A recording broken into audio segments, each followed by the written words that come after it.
सबसे पहले समझते हैं कि टेक रिसेशन हुआ क्यों है, इसका कारण क्या है। टेक रिसेशन को आप ऐसे समझिए, ये एक रिसेशन नहीं, करेक्शन है। करेक्शन क्यों कह रहे हैं? क्योंकि 2020 में जब कोविड आया था, सारा सब कुछ ऑनलाइन चला गया था। जितने भी बिजनेसेस थे सारे ऑनलाइन जा रहे थे, क्योंकि ऑनलाइन की डिमांड बढ़ रही थी। आपको पता है, स्टडीज भी ऑनलाइन हो रही थी, सारी क्लासेस भी ऑनलाइन हो रही थी। तो उस टाइम ऑनलाइन इकोसिस्टम को मेंटेन करने के लिए इंजीनियर्स की नीड थी। उस टाइम इंजीनियर्स की नीड थी, इसलिए हायरिंग ज़्यादा हुई। हायरिंग ज़्यादा होने का मतलब उस टाइम जितने भी जॉब्स थी आईटी की बूम पे थी और क्रिएट हो गई।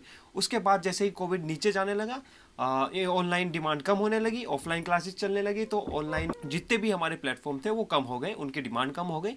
उसकी वजह से इंजीनियर्स की नीड कम हो गई। इसकी वजह से कंपनीज के पास अब काम नहीं रहा तो अल्टीमेटली वो क्या करेंगे, वो इंजीनियर्स को निकालेंगे ही। यही सबसे बड़ा कारण है एक टेक रिसेशन का, जिसकी वजह से शेयर मार्केट पूरा नीचे गिरा हुआ है और जितने भी इंजीनियर्स हैं उनको ले ऑफ किया जा रहा है।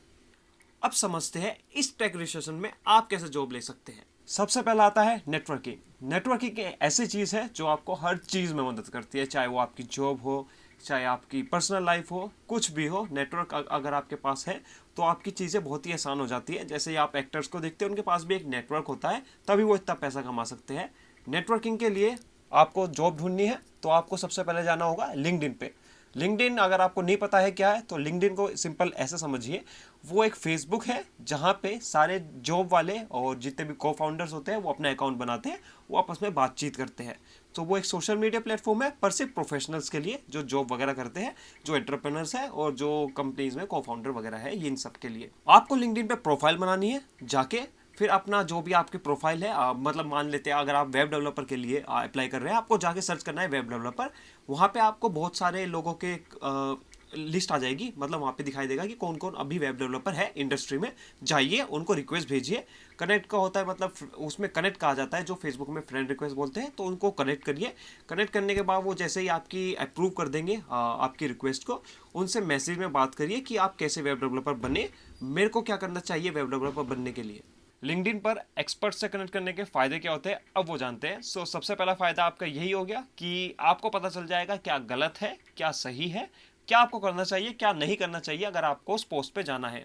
अगला, एक्सपर्ट ऑलरेडी उस पोस्ट पे जा चुका है जहाँ पे आप जाना चाहते हो, तो वो आपको बहुत ही अच्छी गाइडेंस देगा बाकी लोगों से जो अभी तक वहाँ तक नहीं पहुँचे हैं। तो आपको एक फर्स्ट हैंड टू हैंड आपको एडवाइस मिलेगी, मतलब इंडस्ट्री एक्सपर्ट से। दूसरा बेनिफिट ये होगा, अगर आप मान लेते हैं वो जॉब कर रहे हैं या फिर को फाउंडर है किसी भी कंपनी में, आप उनसे डायरेक्टली पूछ सकते हो कि क्या आपकी कंपनी में कोई वेब डेवलपर की जॉब है। अगर है तो क्या आप मुझे इंटरव्यू देने के लिए, मतलब इंटरव्यू देने के लिए सेलेक्ट कर सकते हैं, मतलब मैं इंटरव्यू देना चाहता हूँ आपकी कंपनी में।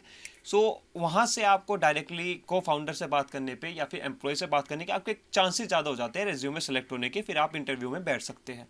ये सब बहुत ही बड़ा बेनिफिट होता है, जिस इसका यूज़ मैंने भी बहुत किया है, और मेरे 90% यही चांसेस थे कि जिसको भी मैंने लिंक्डइन पे रेज्यूमे भेजा है मेरे को इंटरव्यू कॉल आई है। अब लिंक्डइन सिर्फ लोगों से बात करने के लिए नहीं है, एक्सपर्ट से बात करने के लिए नहीं है, उस पर बहुत कुछ होता है। तो आप अगला काम क्या कर सकते हैं, अपनी फेवरेट कंपनीज को जाइए, उनको फॉलो करिए, उनकी जॉब पोस्ट देखिए। अगर उन्होंने जॉब पे वहाँ पे जॉब पे लिख रखा है कि वेब डेवलपर की जॉब है, मैं ये समझ रहा हूँ कि आप वेब डेवलपर के लिए अप्लाई करना चाहते हैं, बाकी जो सी भी आपकी पोजीशन है, आप उसके जॉब सेक्शन में जाइए, उसको देखिए क्या वो जॉब वहाँ पे दिख रही है। अगर दिख रही है, फर्स्ट स्टेप तो ये होना चाहिए कि आप उस जॉब की एक आईडी लें। वहाँ पे एक आईडी लिखी रहती है, यूनिक आईडी, या फिर उसका एक लिंक ले लें। फिर जो भी वो लिंक लेंगे, किसी भी उसके एक एम्प्लॉय को भेज दीजिए। एम्प्लॉय को क्यों भेज दीजिए, कि मैं इसलिए कह रहा हूँ क्योंकि जॉब पोर्टल से बहुत लोग अप्लाई करते हैं, 1000, 2000, 200, 300।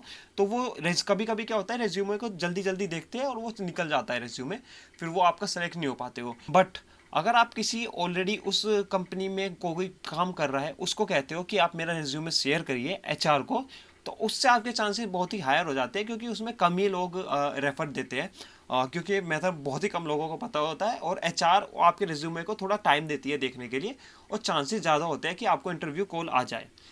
इसलिए आपको जब भी जॉब अप्लाई करनी है लिंक्डइन पर, अगर कोई आपको लगता है कि कोई छोटी कंपनी है, तो आप डायरेक्ट वहीं से ही अप्लाई कर दीजिए।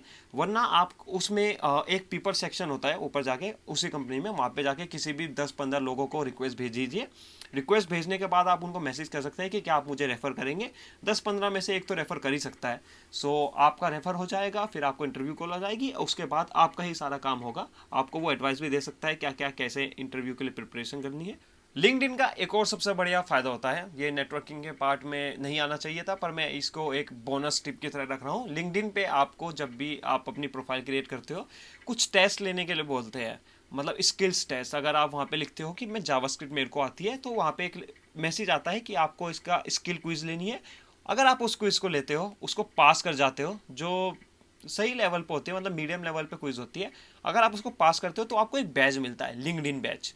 उस लिंक्डइन बैच को रिक्रूटर्स बहुत देखते हैं। लिंक्डइन पर रिक्रूटर्स लोगों की प्रोफाइल देखते रहते हैं, मतलब अगर आपने लिखा है वेब डेवलपर तो आपकी भी प्रोफाइल देख सकते हैं।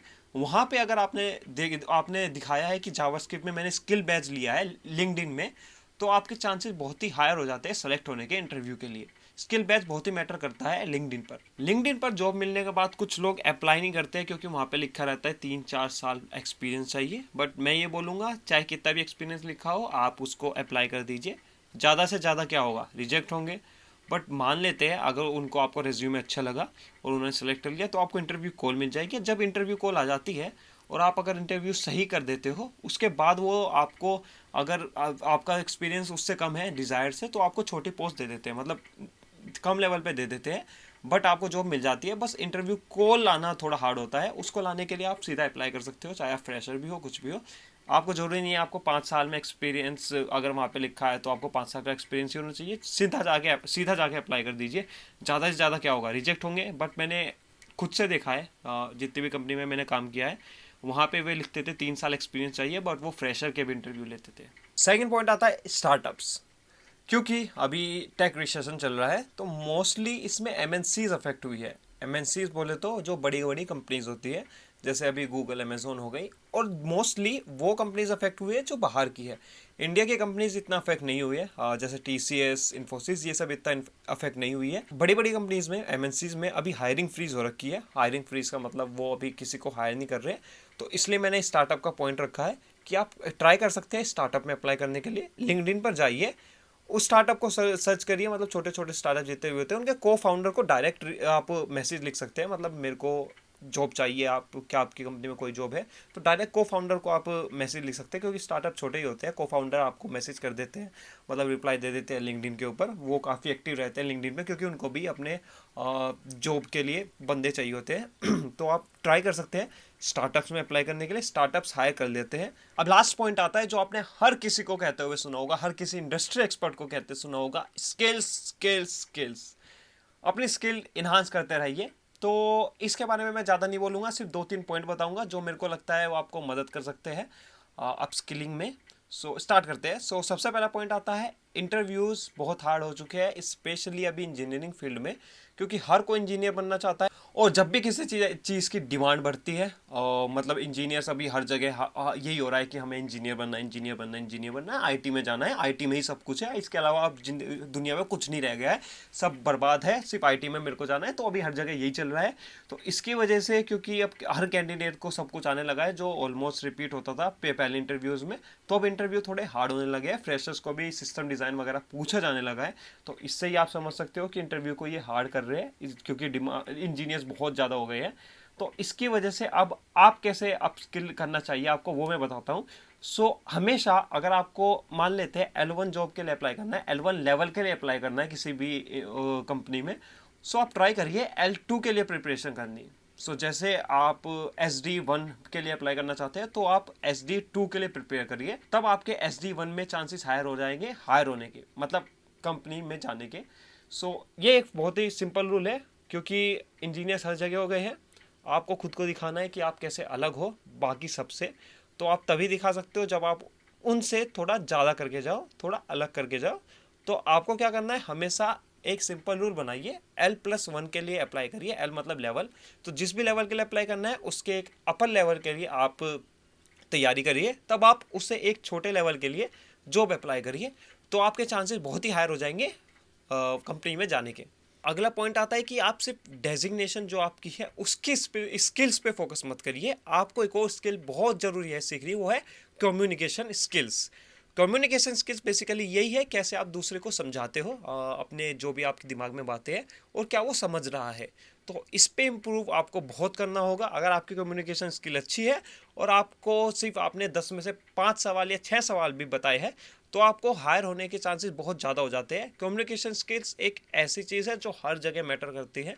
आप कहीं भी चले जाइए, अपनी पर्सनल लाइफ, प्रोफेशनल लाइफ, हर जगह आपको बातें बतानी आनी चाहिए। ये नहीं है कि आपको एक सिंपल चीज़ बताने में 10 मिनट लग रही है। आपको ऐसा होना चाहिए कि अगर आप 1 मिनट भी बोलो तो आप 10 मिनट की चीज़ समझा सको। तो आपको कम्युनिकेशन स्किल्स बहुत ही बेटर करनी होगी अगर आपको आगे बढ़ना है, आपको जॉब चाहिए। ये बहुत इंपॉर्टेंट स्किल होती है, इस पर भी आप फोकस करिए। आज की वीडियो में इतना ही। अगर आपको वीडियो पसंद आई है तो नीचे सब्सक्राइब करिए, लाइक करिए, कमेंट करिए जो भी आपका डाउट हो, और अब मिलते हैं अगली वीडियो में। आज के लिए इतना ही, तो सेमीकोलन।